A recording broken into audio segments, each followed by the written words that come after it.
I thought I had built the perfect life. Owen Mitchell, 33 years old, senior accountant, pulling in a solid 6 figures analyzing numbers that never lied. Unlike people, apparently. 4 years ago, I married Claire Hart, a stunning 25-year-old with honey blonde hair and a smile that could make a man forget his own name. We had an arrangement that seemed ideal. I would be the provider, the rock, the foundation of our future, while Claire would transform our suburban 3-bedroom house into a home. For the first 3 years, it worked flawlessly. I'd come home to the smell of dinner cooking, to a wife who greeted me with genuine enthusiasm, to conversations about our future children and weekend plans. Claire seemed content managing our household, decorating rooms with careful attention to detail, hosting dinner parties for my colleagues where she charmed everyone effortlessly. I trusted her completely. Why wouldn't I? She had no financial worries, no job stress, no reason to be anything but grateful for the life I'd provided. The house was mine alone, purchased before our marriage, mortgage in my name only. Claire had access to credit cards, a generous monthly allowance, freedom to shop and lunch with friends whenever she pleased. She drove the Honda CR-V I'd bought her 2 years ago, lived in comfort I'd worked 60-hour weeks to afford. What more could she want? But 6 months ago, something shifted. The change was so subtle at first that I questioned my own perception. Claire's shopping trips, once a pleasant weekly outing, became daily expeditions. She'd leave after breakfast and return just before dinner, carrying shopping bags that seemed insufficient for 8 hours away from home. When I'd ask about her day, her responses became vague, dismissive. "Oh, you know, just browsing. Had lunch somewhere? Lost track of time," she would say with a wave of her hand. The details were always missing. "Which stores? Where did you eat? Who did you see?" Her answers floated on air, substantial as smoke. I started noticing other things with the methodical attention that made me successful at catching financial discrepancies. Claire showered immediately upon returning home, even on days when she claimed to have done nothing but walk through air-conditioned malls. Her phone became a permanent appendage, constantly buzzing with messages that made her smile in ways I hadn't seen in months. She'd angle the screen away whenever I approached, protecting it like state secrets. Her appearance changed, too. Makeup for grocery runs, designer outfits for errands, perfume applied with the care of someone expecting to be noticed, but not by me. Last Tuesday evening, I found a receipt in her purse while searching for my car keys. Riverside Cafe downtown, 2 cappuccinos, 2 lunch entrees, total $47.83. When I mentioned it casually over dinner, Claire barely paused her fork. "Oh, I ran into Sarah from college. We grabbed lunch and caught up," she replied without looking up from her plate. But she didn't offer Sarah's last name, didn't mention what they discussed, didn't suggest we invite Sarah and her husband over sometime. The explanation existed solely to fill the silence, devoid of the natural details that accompany truth. That night, lying beside my sleeping wife in the bed I paid for, in the house I owned, staring at shadows cast by streetlights through windows I'd chosen, my accountant's instincts screamed with the same certainty I felt when discovering embezzled funds. Numbers didn't lie. Patterns revealed truth, and every pattern I'd observed pointed to one inescapable conclusion. Claire was lying to me.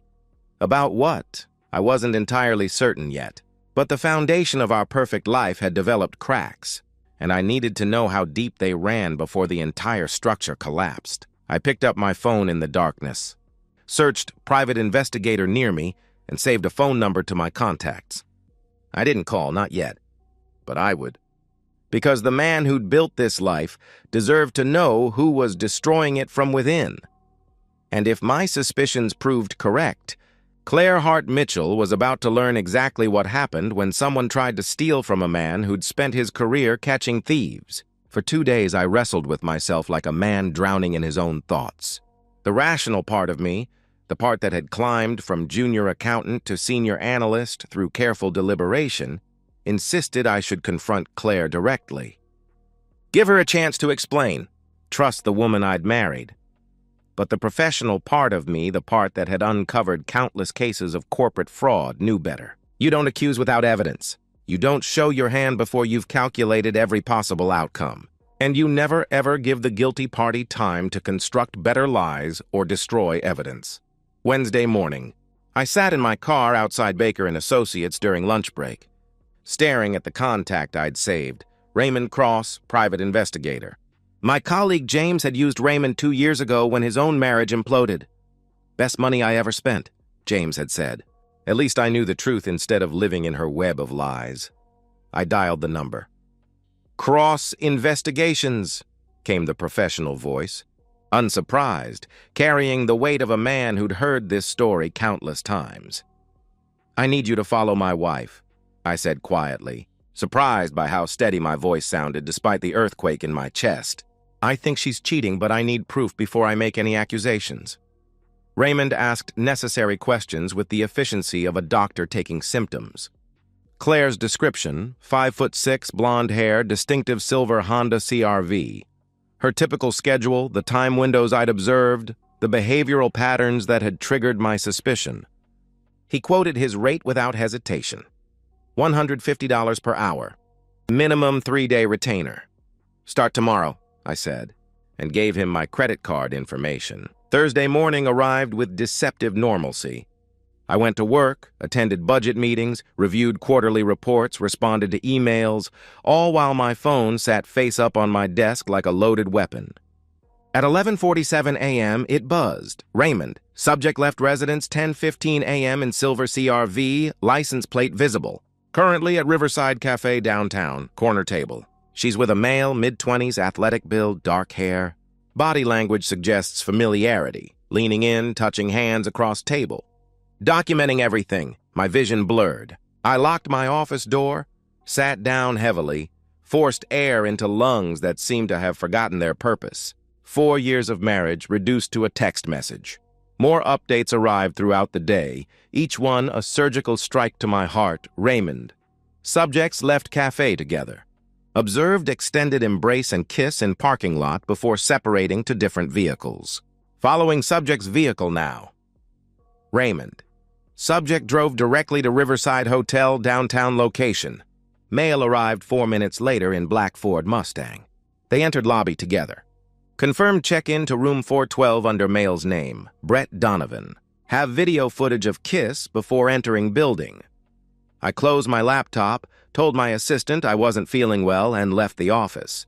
I drove aimlessly through suburbs that suddenly felt foreign. Hands trembling on the steering wheel of a car I'd bought with money earned through devotion to a woman who was, at that moment, naked in a hotel room with another man. Raymond.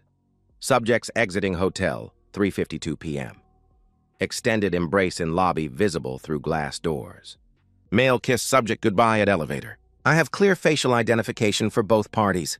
Ran license plates. Brett Donovan, 26, registered address Parkside Apartments, employed at Apex Fitness as personal trainer. A personal trainer. 26 years old. I almost laughed at the cliche, but laughter required breath I didn't have. That evening I arrived home before Claire. When she walked through the door at 5:23 p.m., perfectly timed as always, she carried 2 small shopping bags and hummed softly to herself. The same woman who'd kissed another man goodbye 3 hours earlier now kissed my cheek with lips that had been elsewhere. "How was your day, honey?" she asked cheerfully. "Fine," I managed. "Yours?" "Oh, just running around. Found a few things on sale at Nordstrom Rack," she replied, heading upstairs immediately for her post-adultery shower, a ritual I now understood with sickening clarity. I sat at our kitchen table, my kitchen table, and stared at nothing while water ran overhead, washing away evidence of betrayal. Friday and Saturday brought more of the same. Raymond's reports arrived with clockwork precision. 2 more hotel visits. 1 lunch date where Claire and Brett sat so close they appeared fused together. Credit card receipts from hotel charges that I was unknowingly funding through the allowance I gave my wife. Sunday evening, Raymond emailed his comprehensive report. I opened it in my home office while Claire watched television downstairs, probably texting her lover during commercial breaks. The document contained everything: high-resolution photographs, video files, timestamps, license plate confirmations, even transcripts of text messages Raymond had captured through reflected phone screens. I watched a video of my wife kissing another man in a hotel parking lot, with passion I hadn't seen directed toward me in months. I saw photographs of them holding hands during intimate lunches, gazing at each other with the intensity of new lovers discovering each other. I read fragments of messages. "Can't wait to see you tomorrow," and "Owen's working late again, we have all afternoon." My name, used as a scheduling tool for her infidelity. When the laptop screen went dark, reflecting my face in its surface, I saw something that hadn't been there a week ago. The man staring back was harder, colder, calculating. The husband who'd trusted blindly was gone.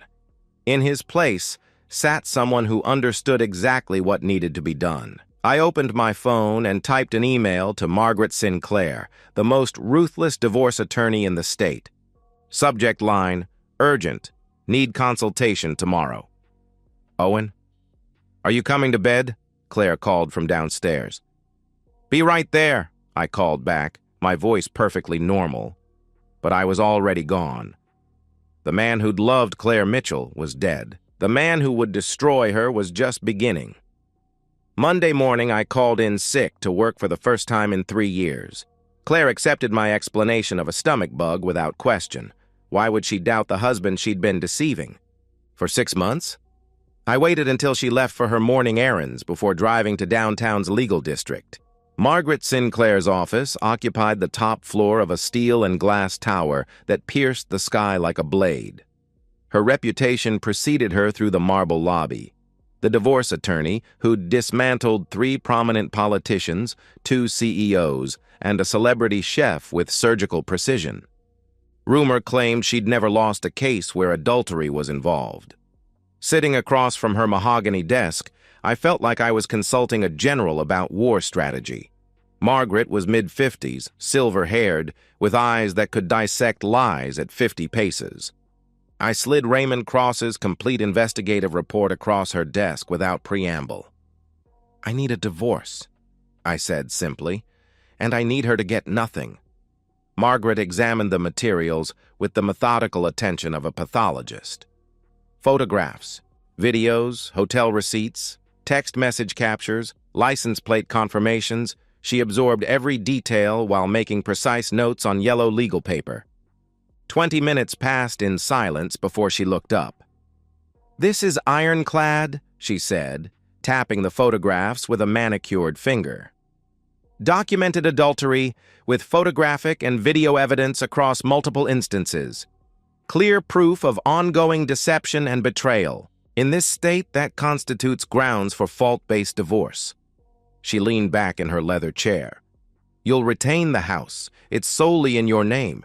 You'll keep your retirement accounts, savings, investments, everything. She's been voluntarily unemployed throughout the marriage, so there's no argument for her contributing to marital assets. With this evidence, she'd be fortunate to leave with her clothing." "What's the timeline?" I asked. "I can have papers drafted by Wednesday." "How do you want service handled?" she replied. I leaned forward. "I'll handle the serving personally, but I need a few days before she receives them. Can you hold the papers until I give the word?" Margaret's eyebrow arched slightly. "I don't want to know about anything that could complicate these proceedings," she warned. "It won't," I assured her. "I just need to tie up some loose ends first." "It's your timeline, but don't wait too long. And don't do anything that could jeopardize our case," she replied firmly. After leaving Margaret's office, I drove directly to First National Bank, where I'd maintained accounts for over a decade. My financial advisor, Robert Brown, had helped me navigate everything from first-time home buyer programs to retirement planning. Now he would help me navigate divorce. "I'm filing for divorce," I explained, spreading documents across his desk. "I need to secure every asset before papers are served." Robert reviewed my financial profile with practiced efficiency. "Your checking account is solely in your name, protected. Your 401k and investment portfolios, protected. The house deed, protected. The only joint liability is the credit card she uses for household expenses," he informed me. Within an hour, Claire's credit card was canceled and paid off in full. I opened a new checking account she couldn't access, transferred my salary direct, deposit, and documented every penny I'd spent on Claire throughout our marriage. The numbers were staggering. $187,000 over 4 years. Nearly $50,000 per year to fund the lifestyle of a woman who was using that freedom to betray me. "One more suggestion," Robert said as we concluded. "Change all your passwords. Bank, accounts, investment platforms, email, everything. If she has access to any financial information, eliminate it immediately." That evening, I returned home and performed normalcy like an actor hitting his marks. I kissed Claire hello, asked about her day, ate the dinner she'd prepared with hands that had touched another man that afternoon. We watched television together on the couch, her head on my shoulder while she probably planned tomorrow's rendezvous during commercial breaks. But inside, I'd already departed.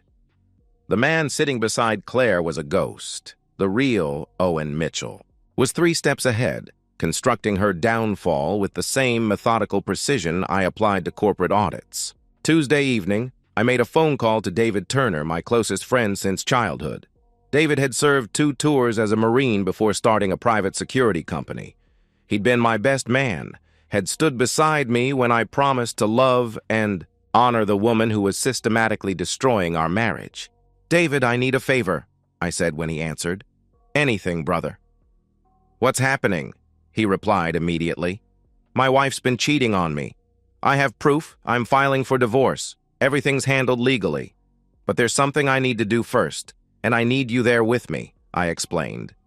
David didn't hesitate. "When and where?" he asked. "Tomorrow night. I'll text you the address," I replied. "I'll be there," he confirmed. I hung up and stared at Brett Donovan's address. Unit 3B, Parkside Apartments. Raymond had included it in his comprehensive report, along with employment information, vehicle registration, even social media profiles. Brett Donovan, 26, personal trainer, collector of married women's secrets. I wasn't a violent man. I'd never thrown a punch in my adult life, had built my success through intellect and persistence rather than physical force. But some debts required different forms of payment. Some accounts needed settling before the books could be closed. I pulled up Brett's latest social media post, a shirtless gym selfie with the caption, "Earned it." His smile was arrogant, satisfied, the expression of a man who thought he was getting away with theft. Tomorrow night, Brett Donovan would earn something else entirely. Wednesday evening, 8:47 p.m. I pulled into the cracked asphalt parking lot of Parkside Apartments with David in the passenger seat. The complex was exactly what I'd expected, a decaying monument to low rent and lower standards, where someone like Brett Donovan could afford to live on a personal trainer's salary. "You sure about this?" David asked. His tone carried no judgment, just the practical concern of a man who'd seen violence and understood its consequences. "I'm sure," I answered. We climbed the exterior staircase to the second floor, our footsteps echoing in the humid night air. Unit 3B sat at the corridor's end, bass-heavy music thumping through thin walls. I knocked with the authority of a man demanding payment on an overdue debt. The door opened. Brett Donovan stood there in gray sweatpants and nothing else, every inch the arrogant 26-year-old who'd been with my wife in hotel rooms I was unknowingly financing. His body was everything mine wasn't. Young, sculpted, built for the kind of physical passion that apparently mattered more than 4 years of devotion and financial security. "Yeah," he said, annoyed at the interruption, probably expecting a neighbor complaining about the noise. I didn't speak. I shoved past him into the apartment, David following immediately behind. Brett stumbled backward, confusion shifting to alarm as his situation became clear. "Whoa! What the hell? Who are you?" he demanded. "I'm Claire Mitchell's husband," I said coldly. The blood drained from his face like water from a broken dam. "Oh, shit. Man, look, I didn't know she was—" he started desperately. "Liar!" I cut him off, my voice ice. "She's been married for 4 years. She wears a wedding ring. You knew exactly what you were doing when you started seeing her. I swear she said she was separated. She said her marriage was—" he pleaded. My fist connected with his jaw before the excuse finished forming. Brett crashed sideways into the wall, shocked, blood spattering from his split lip onto the cheap white paint. He tried to recover, tried to get his hands up defensively. But David was already moving, grabbing Brett by the throat and throwing him to the stained carpet. "Stay down," David said calmly, his voice carrying the weight of a man who'd done worse than this in distant countries. I kicked Brett in the ribs, once, twice, 3 times. Not wild, desperate swings, but deliberate impacts calculated like everything else I did. Brett curled into a protective ball, whimpering, trying to shield his torso from further damage. "Please, stop, I'm sorry," he gasped. I crouched down, grabbed his hair, forced him to look at me through blood and tears. "You stay away from my wife. You delete her number. You pretend she never existed. Because if I find out you contacted her again, if I even hear your name mentioned in connection with hers, I'll come back here and finish what I started. Do you understand me?" I demanded. Brett nodded frantically, terror overriding pride. David leaned down, his voice quiet but carrying absolute conviction. "And if you're thinking about calling the police or telling anyone about this visit, don't. Because we'll know. And we'll come back, and next time, we won't stop at broken ribs," he warned. I stood, looked down at Brett one final time. The personal trainer was broken, physically, emotionally, completely. His good looks were temporarily ruined, his confidence shattered, his sense of invincibility exposed as the delusion it had always been. He'd heal. His ribs would mend, his face would return to normal, but he'd never forget the lesson that some men's wives came with prices too high to pay. We left without another word. My knuckles were raw and bleeding. I wiped them on my jeans as we descended the stairs, feeling something like satisfaction for the first time in weeks. "You good?" David asked when we reached my car. "I'm fine," I replied. "You crossed a line tonight, brother," he observed. I knew he was right. The Owen Mitchell who'd built a life through careful planning and legal channels was gone. In his place stood someone willing to use physical violence to protect what was his or to punish those who'd taken it. "Then make sure it was worth it," David added. I drove home through suburban streets that felt different now, changed by what I'd done and what I was about to do. Claire's Honda was in the driveway. She was already back from wherever she'd told me she was going tonight. Probably had met Brett earlier in the day. That didn't matter anymore. I walked inside. Claire was on the couch watching reality television, eating popcorn from a ceramic bowl I'd bought her for Christmas 2 years ago. She looked up and smiled with the same warmth she'd shown me since our wedding day. "Hey, how was your night with David?" she asked cheerfully. "Good. Just caught up," I replied. "That's nice," she said, patting the cushion beside her. "Come watch with me." I looked at her, really looked at her. The woman I'd married. The woman I'd trusted with my future, my finances, my heart. The woman who had been methodically destroying our marriage for 6 months while living in comfort I provided. Spending money I earned, sleeping in a bed I paid for. Tomorrow morning, she was going to understand exactly what she'd lost. "I'm tired," I said. "I'm going to bed." "Okay, babe," she replied, blowing me a kiss. The same gesture she'd performed thousands of times. I climbed the stairs, got into bed fully clothed, and stared at the ceiling. My knuckles throbbed. My chest felt hollow. But my mind was crystal clear. My phone buzzed. A text from Margaret Sinclair. "Papers are ready." "Tomorrow?" I typed back. "Tomorrow morning. 9 a.m. I set my alarm for 6 a.m. Claire's last normal morning was almost over, and she had no idea her entire world was about to collapse. Thursday morning.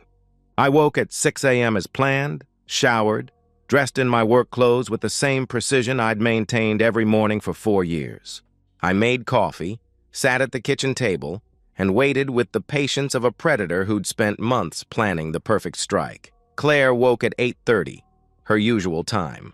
I heard the shower running, heard her moving through the morning routine that had become as predictable as sunrise. She came downstairs at 9:15 wearing a yellow sundress and heels, makeup applied with artistic precision, hair styled for someone worth impressing. "Going shopping. Again." "Morning," she said brightly, grabbing her purse from the granite counter I'd paid to install. "I'm heading out for a few hours. Need anything while I'm out?" I took a deliberate sip of coffee. "I don't think you'll be going anywhere today," I said calmly.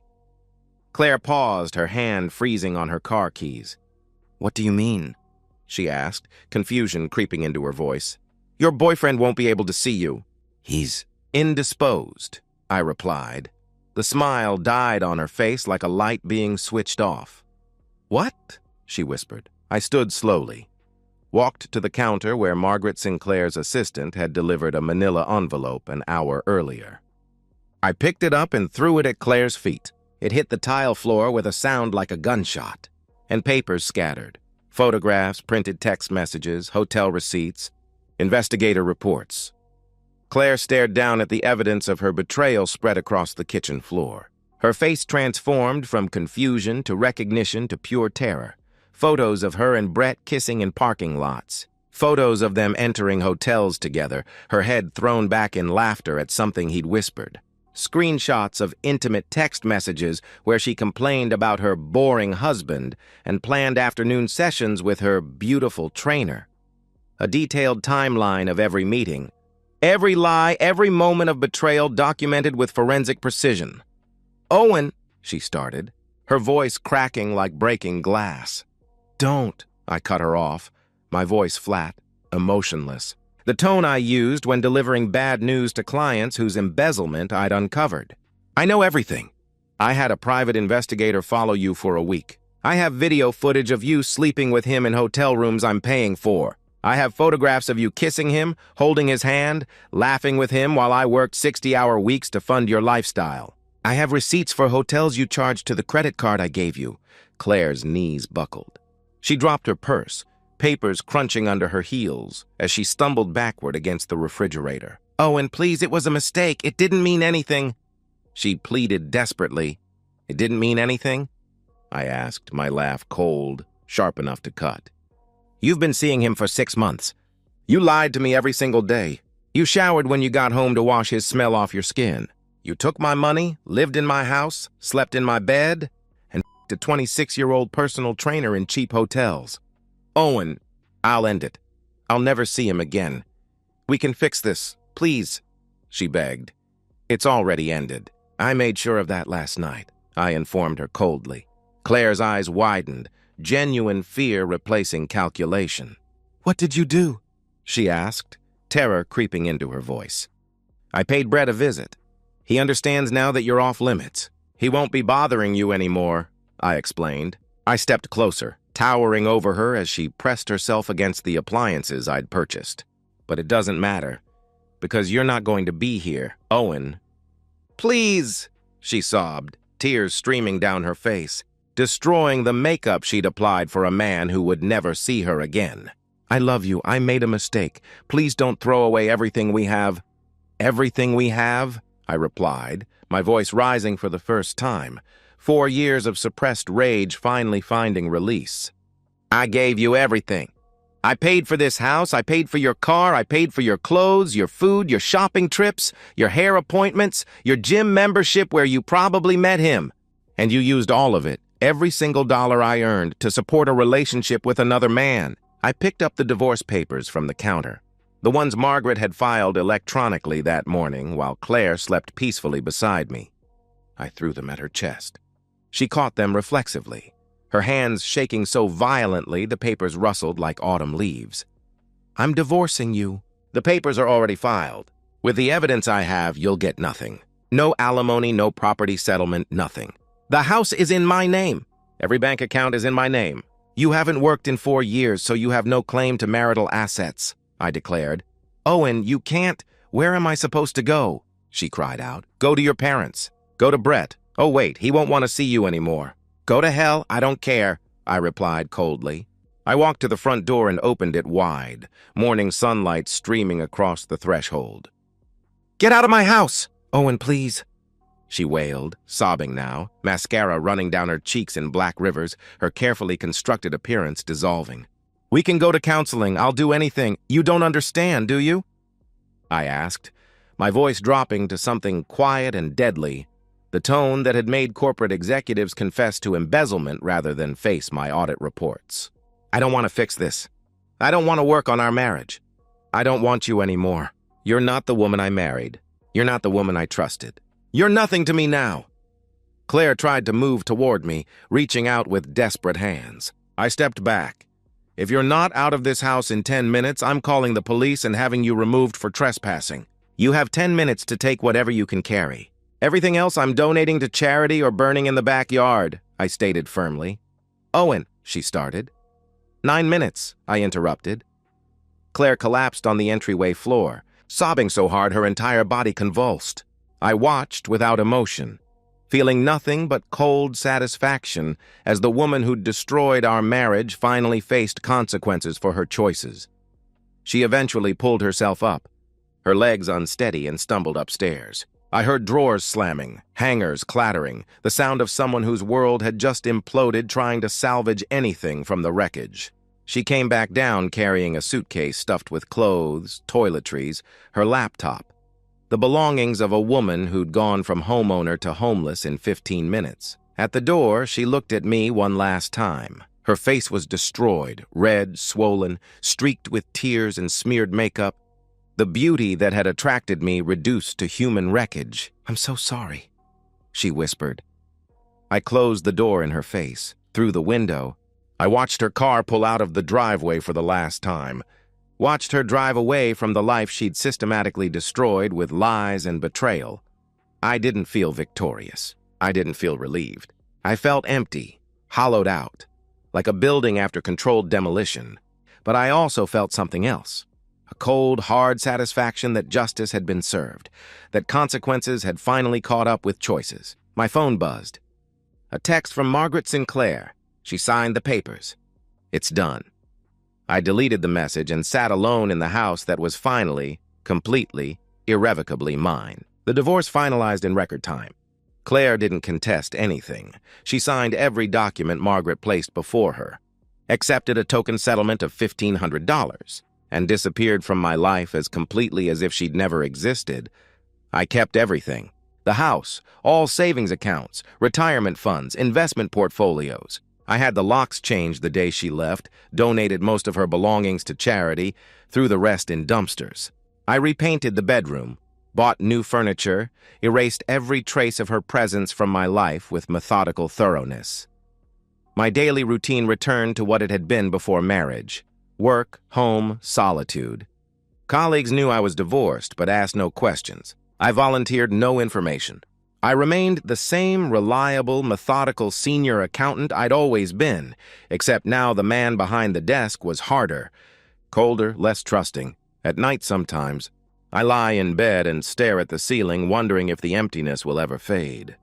Wondering if I'll ever trust another woman enough to share this house, this life, this carefully constructed existence.